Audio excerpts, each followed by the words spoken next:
ไม่ต้องไปสนหรอก เจรุน เขาจะดีกว่าใครเขาจะเก่งกว่าเพราะคุณ สะเดาไต้หวันครับ เพียงคนเดี แต่ ยว ไม่รู้มันกินได้ไหม ก็คือ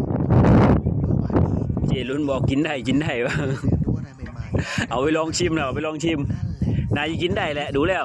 ชีวิตมันคือการ ดอกมันที่ออกสีม่วงๆขาว พร้อมจะผลักดันตัวเองไปให้ไกลกว่าเดิมไหม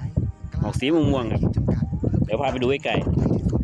ตัวเองนะอย่าให้ความสำเร็จของคนอื่นให้คุณรู้สึกตัวในสิ่งที่เขามี ๆแต่ไม่รู้มันที่ขมไหมนะครับ นี่เจรุนบอกเข้าขมแต่ว่า บอกรสชาติเหมือนสะเดาเลย กินน้ำลายฟูมปากไปเลยนะครับ บ้าบอ ไปขอสำเร็จ นี่ครับ สะเดาบ้านเราจะแต่ดอกมันอาจจะไม่เหมือนบ้านเรา ขนาดจะคนละสายพันธุ์กับบ้านเราครับ จ้ะอลังการงานมากสะเดาจากสะเดาบ้านเรา เจรุน ของแท้จ้ะ เจรุนก็สรรหากินไปทั่วไปดอกเจรุน สะเดา